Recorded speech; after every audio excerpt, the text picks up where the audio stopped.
Varicose veins తో బాధపడుతున్నారా? మన ఏవిస్ హాస్పిటల్లో 4,500 రూపాయల లేజర్ స్కానింగ్ ఉచితం.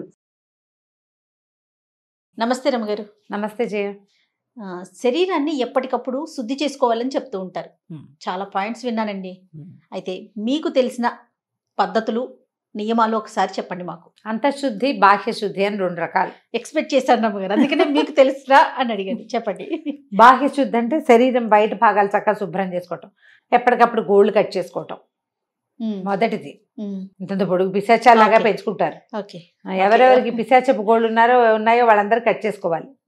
గోళ్ళు కనుక శరీరాన్ని దాటి పెరిగితే, ఒకటి అది విరిగినప్పుడల్లా మనకు నొప్పి పెడుతుంది, ఓ కథ. రెండోది లక్ష్మీదేవి బయటికి వెళ్ళిపోతానంటుందిట. ఈ పాయింట్ అందరికి టచ్ అవుతుంది అంటుందిట, చెప్పారు ఒకళ్ళు పెద్దవాళ్ళు నాకు. అందుకని గోళ్ళు వేళ్ళని మించి ఎక్కువ వెళ్ళకూడదు, కొంచెం వెళ్ళాలి, ఎక్కువగా ఉండకూడదు. గోళ్ళు కట్ చేసుకోవటము, తర్వాత శుభ్రంగా ఒళ్ళు తోముకోవటము. దీనికోసం మనం అభ్యంగనం చేస్తాం. వారం వారం తైలం చేసి చక్కగా నువ్వుల నూనె శుభ్రంగా పట్టించి తలకి, ఒంటికి, చెవిలో నూనె వేసుకుని చెవులు క్లీన్ చేసుకోవటం. ఇవన్నీ కూడా ఆరోగ్యానికి మంచివి. స్కిన్ కేర్ మంచిది చేయగలిగితే కనుక. ప్రాక్టీసే ఇదంతా అయిందా. ఆ తర్వాత ఇంకా రెండో వ్యవహారం, ఇది రెగ్యులర్ది. తర్వాత ఇక మరి ఇప్పుడు పార్లర్స్కి వెళ్ళే వాళ్ళు కాళ్ళు చేతులు తోమించుకుని వాళ్ళు అంతమంది ఉన్నారు, అందరు చేయరు కదా. కొంతమందికి ఆ రకమైన శ్రద్ధ ఉంటుంది, కొంతమందికి ఉండదు. వారం వారం తలకి చక్కగా నూనె రాసుకుని తలస్నానం చేసుకోవటం అలవాటుగా ఉంచుకోవాలి. ఎవ్రీ వీక్ నూనె రాసుకోవాలి, ఒట్టిగా షాంపూ కాదు. అందుకే నూనె రాసుకోవాలి అని పాయింట్ చెప్తున్నాను. అవునండి. తర్వాత చెవులు క్లీన్ చేసుకోవటము, వస్తువులు ఏమైనా పెట్టుకుని ఉంటే అలాగే. ఇప్పుడు ఒకటే ఉంది మనకి, ఒక జతే ఉంది, దీన్ని అలా ఉంచుకుని చెవులకు అలా ఉండి మాస్టీగా జీర్ణోపవీతాల్లాగా ఉండకూడదు. వాటిని శుభ్రంగా తీసి ఎప్పటికప్పుడు వారం వారం వాటిని నీట్గా బ్రష్ చేసుకోవటం. ఈ చెవులు కూడా చక్కగా కింద భాగాల మీద నీట్గా, చెవి వెనకాల మురికి చేరకుండా ఉంచుకోవాలి, చెవుల్లో మురికి చేరకుండా ఉంచుకోవాలి. అన్ని శుద్ధులు ప్రతిరోజు ఏం చేస్తాం, లేవగానే ముందు పళ్ళు తోముకుని మొహం కడుక్కుంటామా, రోజుకి 7 సార్లు మొహం కడుక్కోవాలంటుండేది మా అంకమ్మ. మొహం కడగాలి శుభ్రంగా. ఇవి ఇప్పుడు సాధారణ శుద్ధులు. అయితే అంతఃశుద్ధి శరీరం లోపల భాగాలు మనం ఎట్లా క్లీన్ చేసుకుంటాం, ఏం చేస్తాం చెప్పండి. రోజు బాగా ధారాళంగా మంచినీళ్ళు తాగుతాం, యూరినేషన్ ఫ్రీగా అవుతుంది, మోషన్ ఫ్రీ అవుతుంది. తర్వాత ఏంటంటే మన కాలన్ ఫ్రీగా అవుతుంది. ఎక్కువ భాగం నీళ్ళు తాగటం, ఆ నీళ్ళలో నిమ్మకాయ వేసుకోవటం, గోరువెచ్చని నీళ్ళు తాగటం ఒక ప్రాక్టీస్. పొద్దుటి పూట హాట్ వాటర్ పెట్టుకుని తాగండి, పడుకునేటప్పుడు కూడా హాట్ వాటర్ తాగండి. ఈ పడుకునే హాట్ వాటర్ ఇటీవల కాలంలోనే తెలుసుకున్నాను నేను. తాగటం మొదలెట్టాక చాలా బాగుంది అనిపించింది నాకు. అందుకని అది యాడ్ చేస్తున్నా. నా ఐడియా కాదు యాక్చువల్లీ. పొద్దుటిపూట హాట్ వాటరే నా పాత ఐడియా, నేను ఎప్పుడు చేస్తాను అది.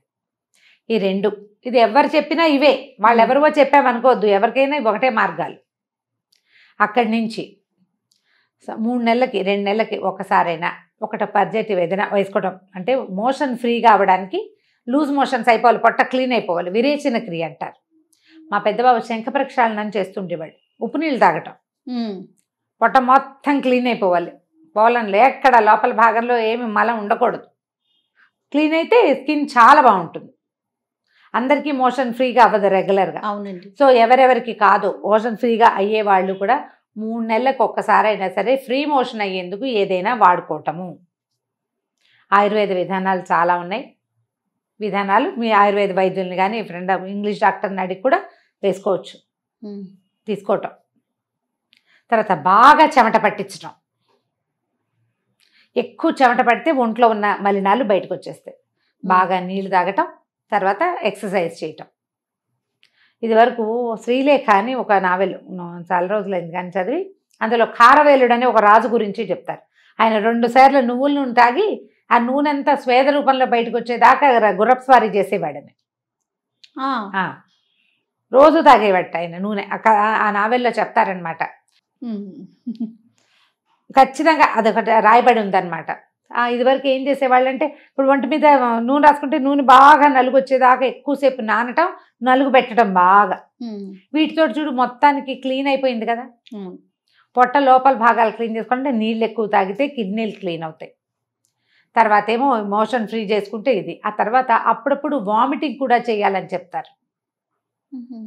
గొంతులో ఉన్న పసరిపోతుంది. దానికోసం బ్రష్ చేసుకునేటప్పుడు రోజు గొంతులో వేలు పెట్టుకుంటుంటారు, భయంకరమైన శబ్దాలు చేస్తుంటారు. అప్పుడప్పుడు పొద్దున పూట ఇది చాలా చిరాకు వస్తుంది, పక్కింట్లో వెనకింట్లో వినపడుతుంటే చంపేద్దాం అనిపిస్తుంది. ఇరిటేషన్. మనం కాఫీ తాగుతుంటా వాళ్ళు ఓకంటుంటారు, భరించలేం. కాకపోతే ఎప్పుడైనా ఒకసారి వామిట్ చేయటం కూడా ఒక శుద్ధి కార్యక్రమమే. గొంతు క్లీన్ అవుతుంది. ప్రధానంగా జంక్ ఫుడ్స్ ఎక్కువ తినకూడదు. మానేయండి అంటలేదు, గమనించండి దయచేసి. తక్కువ తినమంటున్నారా?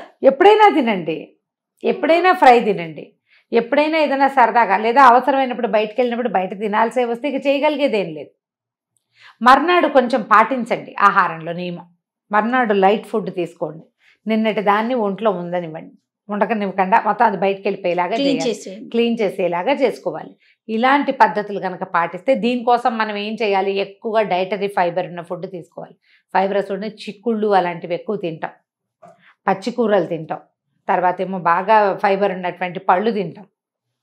పొట్ట క్లీన్ అవుతుంది ఆటోమేటిక్. ఇది రెగ్యులర్గా అవుతుంది. ఎప్పుడైనా మనం 3 నెలలకు ఒకసారి అట్లా ఒక మోషన్స్ అవ్వడానికి ఏదైనా ఒక మాత్ర వేసేసుకుని సరి చేసుకోవటమే. ఇట్లా చేస్తే కనుక జనరల్ హెల్త్ చాలా బాగుంటుంది.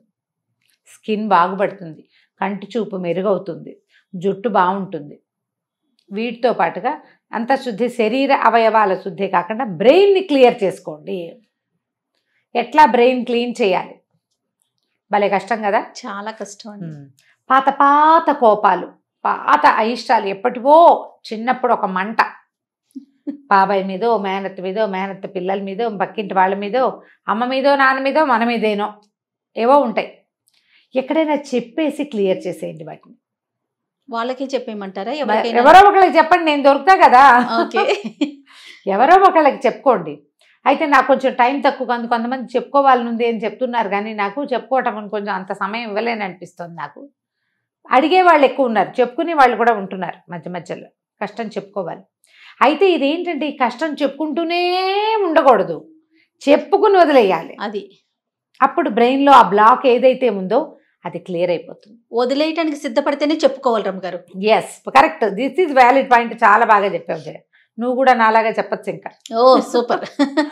ఎప్పుడు వదిలిపెట్టేయాలి, దాన్ని చెప్పేశాక ఇంక పట్టుకోకూడదు. కొంతమంది ఒకటే మాట చెప్పి నీ దగ్గర, నా దగ్గర, ఇంకోళ్ళ దగ్గర మోసుకుంటూ ఉంటారు. మొయ్యడం మానేయండి, అదొక శుద్ధి కార్యక్రమం. అక్కడి నుంచి బ్లాక్స్ కొన్ని ఉంటాయి. వీళ్ళ వల్ల నాకు ఈ కష్టం వచ్చింది, అది కానీ చిన్నతనంలో అబ్యూజింగ్ ఏదైనా అలాంటివి లోపలుండి ఒక ముళ్ళు అట్లా ఉంటూ ఉంటుంది. వీటిని కూడా ఓపెన్ చేసేయండి. ఎవరి వల్ల మీకు కష్టం వచ్చిందని అనిపిస్తోందో వాళ్ళకే ఒకసారి చెప్పేయండి దాన్ని. వాళ్ళు అది కాదు అని ఒక సఫా ఇస్తారు, ఏదో చెప్తారు, అది వినండి.